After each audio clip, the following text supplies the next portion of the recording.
Assalamualaikum warahmatullahi wabarakatuh. Kami dari kelompok 6 ingin mempresentasikan hasil proyek kita untuk jaringan sensor nirkabel. Anggota kita adalah, next dong. Anggota kita ada Trenadi, Giovanni, Diki Latare, Wildan, dan Diri Wisdan. Next.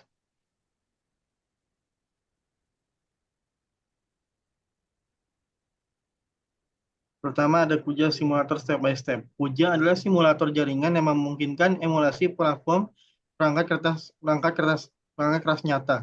Kuja adalah aplikasi Kontiki OS yang berfokus pada perilaku jaringan. Kuja mampu mensimulasikan jaringan sensor nirkabel tanpa hambatan tertentu. Selanjutnya.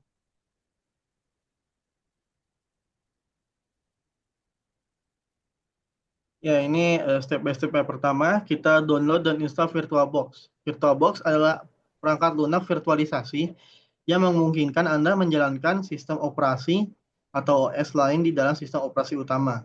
Lalu kita download dan install Contiki OS with VirtualBox. Contiki OS adalah sebuah sistem operasi sumber terbuka yang dirancang khusus untuk perangkat dengan sumber daya terbatas, seperti perangkat Internet of Things dan perangkat tertanam. Selanjutnya.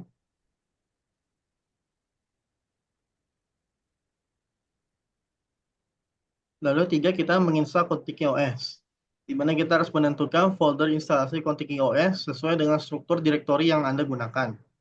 Lalu keempat, kita akan memulai Contiki OS. Kita berhak mengontrol data pribadi kita, dan kita harus selalu memeriksa siapa yang mengakses data pribadi kita dan apa yang mereka lakukan dengan data tersebut. Selanjutnya. Nah, ini adalah tampilan Contiki OS. Setelah instalasi selesai, Anda dapat memulai Contiki OS dengan membuka VirtualBox dengan menjalankan lalu memasukkan password user sebagai default dari Contiki OS. Selanjutnya.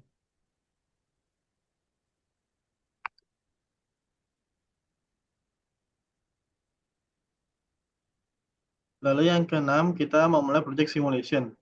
Kita klik atau jalankan new simulation untuk memulai proyek simulasi. Pilih pengaturan awal seperti nama proyek, perangkat, dan topologi jaringan yang akan digunakan.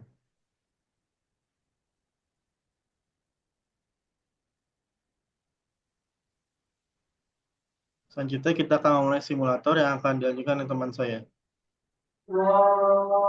Baik, selanjutnya kita akan memulai simulator. Boleh next.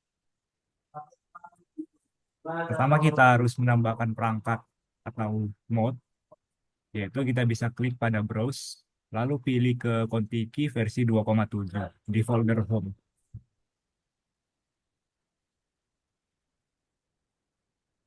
Lalu kita pilih IPv6, file name-nya hello world. Selanjutnya kita pilih file simple UDP RPL.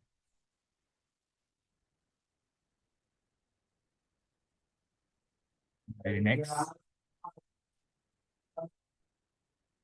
Selanjutnya kita pilih file unicast receiver.c, lalu pilih compile.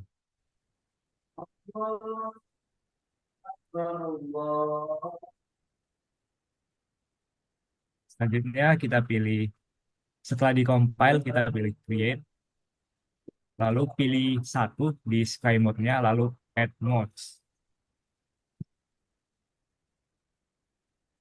Next.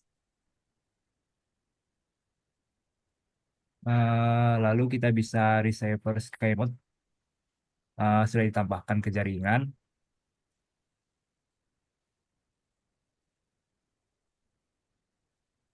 Next.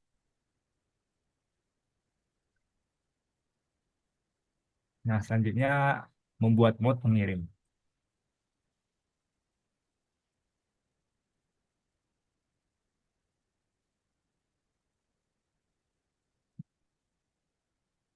Cara membuat mode mengirim itu, ya, yang pertama ulangi proses untuk membuat mode penerima, lalu buka unicast sender.c untuk menambahkan mode pengirim ke jaringan IP. Lalu pilih mode sebanyak yang Anda perlukan. Selanjutnya 10 mode pengirim telah ditambahkan ke jaringan dalam demonstrasi ini.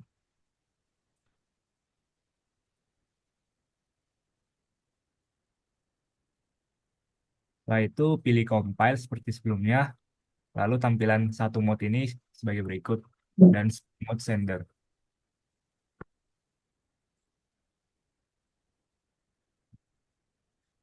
Selanjutnya adalah bagian packet storage and analysis. Lanjutkan oleh teman saya. Oke, selanjutnya ada paket storage and analysis. Next. Nah, pertama-tama untuk menganalisis node jaringan tersebut, kita akan menggunakan Wireshark pada bawaan dari nanti KOS-nya. Yang pertama itu ada membuka Wireshark terlebih dahulu.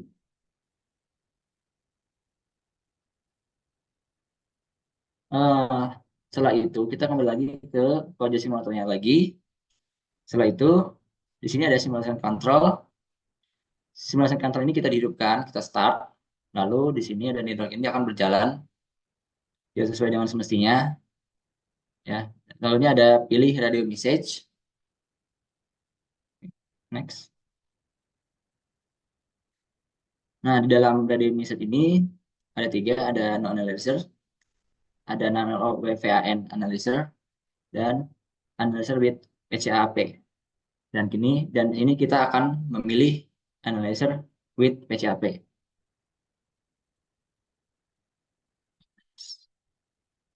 Oke, selanjutnya ada to see where PCAP files are saved. Nah, di mana file PCAP-nya akan berada. Yang pertama, di dalam contoh QoS-nya itu application, ada application accessories, masuk ke files. Setelah masuk ke files, kita akan berada di home. Setelah berada di home ada folder Sontiki. Next. Nah, di dalam folder Sontiki ini terdapat folder lagi di dalamnya yaitu folder tools. Dan di dalam folder tools ini terdapat folder Koja yang akan berisi PCAP tersebut. Next. Nah, di dalam folder Koja ini terdapat folder lagi di dalamnya yang bernama build. Nah, di dalam build ini terdapat file PCAP-nya yang bernama radiolog .pcap. Next.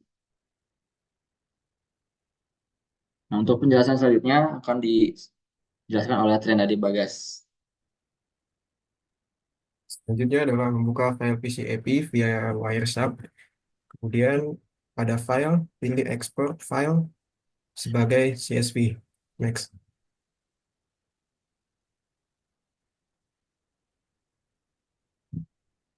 RPL collect, matrix, graph, and plots. Next.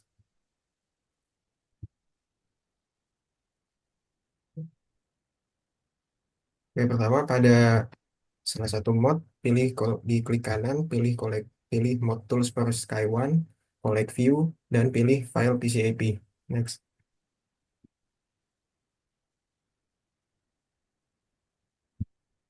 Kemudian membuat mods baru dengan menggunakan udp sync.c.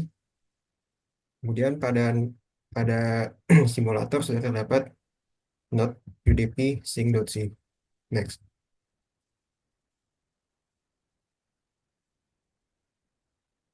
Setelah itu membuat UDP sender.c sebanyak 10 buah dan menjalankan start pada simulation control. Next.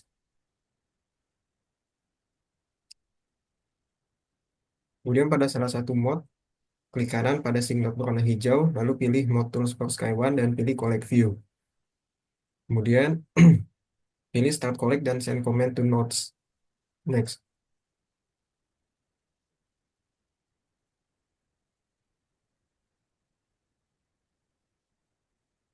Nah, topological grafik. Sensor map adalah representasi visual dalam bentuk peta yang menampilkan informasi sensor dari node dalam jaringan WSN. Gunaan sensor map adalah sebagai berikut. Pertama, memantau data lokasi. Kedua, dalam simulasi, sensor map bisa digunakan untuk memahami lokasi virtual dari node dan distribusi data sensor di area jaringan. Ketiga, digunakan dalam debugging dan evaluasi. Keempat, fitur ini membantu mengidentifikasi masalah dalam pengumpulan data seperti node yang gagal mengirim data, jalur komunikasi yang tidak optimal, dan node yang mengalami konsumsi daya berlebih. Kelima, ada simulasi lingkungan. Dan keenam, membantu pengguna memahami bagaimana jaringan berinteraksi dengan lingkungan simulasi, serta pengaruh jarak antar node atau interferensi signal. Next.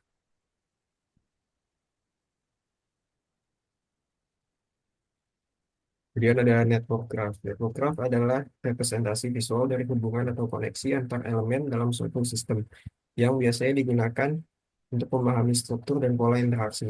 Dalam konteks komputasi atau simulasi seperti kuantiti koja, network graph membantu memvisualisasikan jaringan sensor nirkabel. Fungsi network graph adalah sebagai berikut. Pertama, visualisasi topologi jaringan. Kedua, menunjukkan bagaimana node saling terhubung dan rute komunikasi. Tiga, pemantauan kinerja. Keempat, visualisasi jalur data, koneksi, atau perubahan topologi secara real time. Kelima, analisis jaringan. Keenam, mengidentifikasi titik pusat jaringan atau central node, jalur komunikasi yang efisien, dan node yang rentan atau beresiko. Next. Selanjutnya akan dibacakan oleh Giovanni. Oke, sekarang saya akan menjelaskan sensor plots. Battery voltage mengacu pada tegangan yang tersedia di baterai yang digunakan oleh node dalam jaringan sensor. Setiap node sensor biasanya dilengkapi dengan sumber daya seperti baterai yang menyediakan energi untuk pengoperasian sensor dan transmisi data. Tekan battery voltage dalam jaringan sensor. Yang pertama, pemantauan kesehatan baterai. Yang kedua, pemantauan tegangan baterai memungkinkan sistem untuk mendeteksi kapan baterai hampir habis. Hal ini penting agar node bisa mengirimkan peringatan atau mengubah strategi pengambilan data agar tidak terjadi kegagalan pengumpulan data. Yang ketiga, efisiensi energi. Yang keempat, pengukuran tegangan baterai juga membantu dalam merancang algoritma penghematan daya, seperti mengurangi frekuensi pengiriman data atau mengubah mode operasi node, dan yang terakhir, menjaga keandalan jaringan. Next.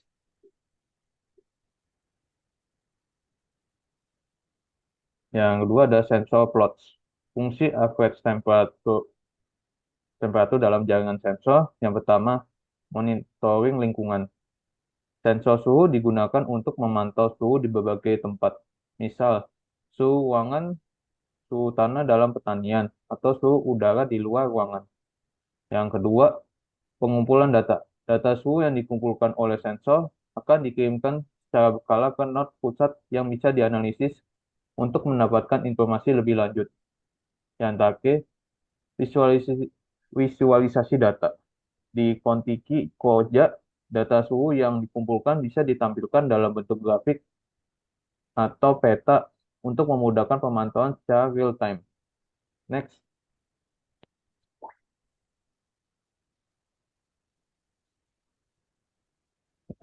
Topological graphic. Sensor suhu adalah perangkat yang digunakan untuk mengukur suhu suatu lingkungan dalam simulasi jaringan sensor nirkabel seperti di Kontiki Koja. Sensor suhu digunakan untuk memonitor kondisi suhu pada berbagai titik dalam jaringan. Fungsi sensor suhu dalam jaringan sensor yang utama, monitoring lingkungan. Sensor suhu digunakan untuk memantau suhu di berbagai tempat, misal suhu ruangan, suhu tanah dalam pertanian, atau suhu udara di luar ruangan. Yang kedua, pengumpulan data. Data suhu yang dikumpulkan oleh sensor akan dikirimkan secara berkala ke node pusat yang bisa dianalisis untuk mendapatkan informasi lebih lanjut. Yang ketiga, visualisasi data. Di Kontiki Koja, data suhu yang dikumpulkan bisa ditampilkan dalam bentuk grafik atau peta untuk memudahkan pemantauan secara real time. Next. Yang ketiga, network metric plots. Receive paket per node mengacu pada jumlah paket yang diterima oleh suatu node dari node lain atau dari sumber data lain dalam jaringan selama waktu tertentu. Fungsi dan pentingnya metrik ini, yang pertama, pemantauan kinerja jaringan.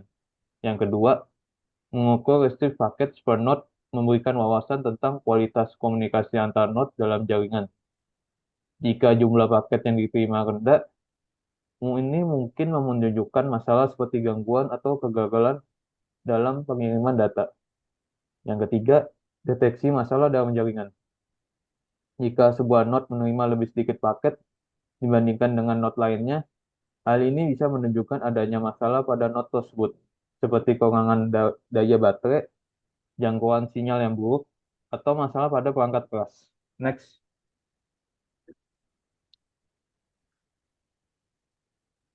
Yang keempat, power related plots. Average power consumption mengacu pada rata-rata jumlah daya yang digunakan oleh node dalam jaringan selama periode waktu tertentu. Dalam konteks simulasi di Kontiki Koja, metrik ini digunakan untuk memantau bagaimana energi yang digunakan oleh node dalam menjalankan tugasnya, seperti pengambilan data dan pengiriman paket.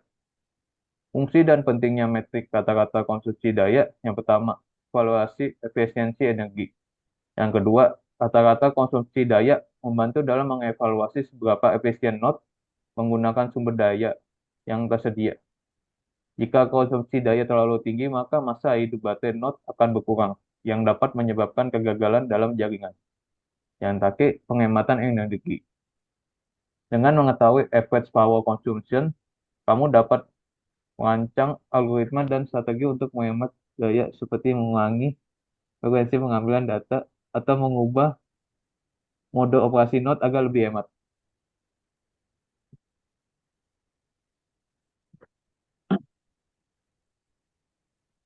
Dan selanjutnya ada power relate plots.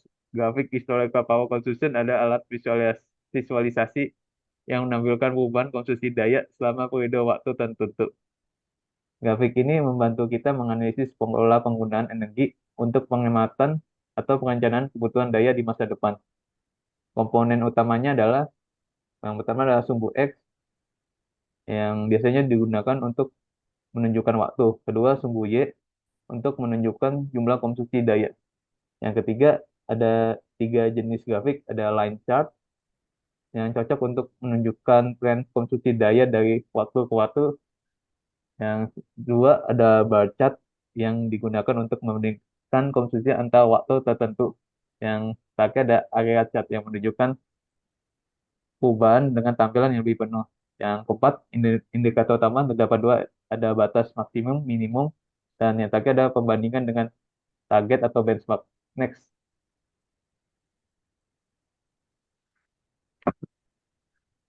Eh, Sensor ada another information, yaitu sensor data collect, yang merupakan adalah proses pengumpulan data lingkungan seperti suhu, kelembapan, dan lain-lain, yang digunakan perangkat berbasis Contiki OS yang nantinya akan digunakan untuk membaca data sensor dan mengirimkan melalui jaringan IoT.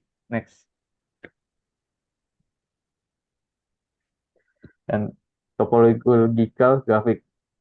Yang utama ada pengiriman data yang untuk menampilkan paket data yang dikirimkan oleh node dalam jaringan, termasuk jenis pesan seperti pesan kontrol atau payload data. Yang selanjutnya ada status node untuk memuat informasi terkait kondisi node seperti mode operasi. Dan yang ketiga ada perintah jaringan untuk digunakan merekam dan melampirkan instruksi yang dieksekusi di jaringan. Yang terakhir ada debugging, berisi pesan-pesan penting yang digunakan untuk mengancam dan membantu analisis masalah jaringan, apakah berjalan sesuai dengan desain atau tidak. Next. Sekian dari presentasi kelompok kami. Terima kasih.